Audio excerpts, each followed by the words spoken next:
आता बातम्या पाहूया विस्ताराने। सुरुवातीलाच बातमी पुणे पोर्शे अपघातासंदर्भात। पुणे पोर्शे अपघातातील आरोपीची आईला पोलिसांनी ताब्यात घेतलंय। बरेच दिवस पोलिसांना शिवानी गुंगारा देत होती। अखेर शिवानी अग्रवाल हिला पोलिसांनी ताब्यात घेतलंय। रक्त नमुने बदलल्या प्रकरणी बेड्या ठोकल्यात। शिवानी अग्रवालची चौकशी सुरू आहे। आरोपीची चौकशी आई शिवानी समोर बाल सुधारगृहात सुरू आहे।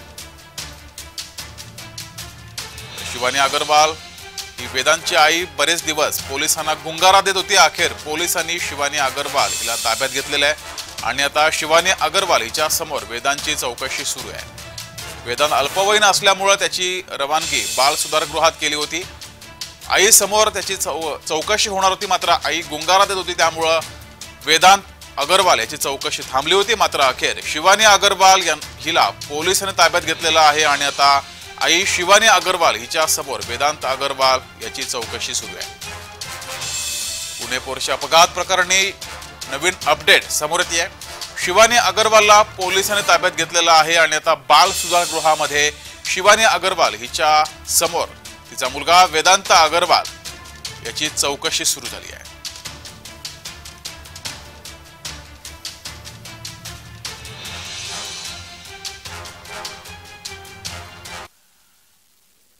अधिक माहिती घेऊया। आपले प्रतिनिधी रोहन कदम आपल्या सोबत जोडलेत।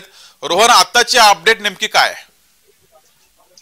जगदीश, आत्ताची अपडेट हीच आहे की शिवानी अग्रवालला घेऊन पुणे पोलीस जे आहेत ते पुण्याच्या बाल सुधारगृहामध्ये आलेले आहेत आणि त्या ठिकाणी आता अल्पवयीन मुलाची चौकशी जी आहे ती पुणे पोलीस करतायत आणि तिच्या समोर आई समोर ही सगळी चौकशी जी आहे ती सध्या पुणे पोलीस करतायत। आपण जर पाहिलं तर पोलिसांचा कडेकोट बंदोबस्त जे आहे तो या सगळ्या ज्युव्हेनाईल कोर्टाच्या परिसरामध्ये सध्या आहे, कारण का ही केस जी आहे ती पहिल्यापासूनच अतिशय हाय प्रोफाईल मानली गेली। हाय प्रोफाईल केस जी आहे ती सगळी पाहायला मिळत होती, त्यामुळे मोठ्या प्रमाणामध्ये जे आहे ते पोलिसांनी विविध दक्षता ज्या आहेत त्या या केसच्या संदर्भामध्ये पाळलेल्या पाहायला मिळाल्या। शिवानी अग्रवालला आज सकाळी जे आहे ती पुणे पोलिसांनी ताब्यामध्ये घेतल्यापासूनच हे सगळं चित्र जे आहे ते तिच्या घरासमोर देखील पाहायला मिळालं आणि आता जे आहे ते ज्युव्हेनाईल कोर्टाच्या समोरचं हे सगळे दृश्य आहे। ज्युव्हेनाईल कोर्टाच्या मध्ये जे आहे बाल सुधारगृहामध्ये जे आहे ती सध्या अल्पवयीन मुलाची चौकशी जी आहे ती सुरू आहे। पुणे पोलीस क्राईम युनिटचं पथक जे आहे ते हे सगळे चौकशी करते आणि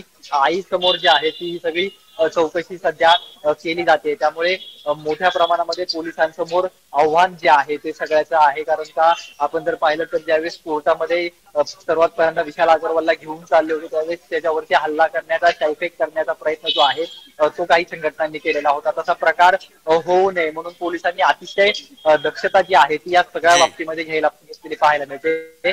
2 तासाचा वेळ पुणे पोलिसांना दिलेला आहे। चौकशीला सुरुवात पुणे पोलिसांकडून केली गेली आहे आणि आता 2 तासानंतर ही चौकशी पूर्ण होईल, परंतु जी अल्पवयीन मुलाची चौकशी पूर्ण झाल्यानंतर मात्र नेमकं काय पाहायला मिळणार आहे, या चौकशीतून काय सिद्ध होणार आहे हे पाहणं महत्वाचं आहे। मात्र रोहन, चौकशी झाल्यानंतर पुढची कारवाई कशी असेल, काय असणार आहे?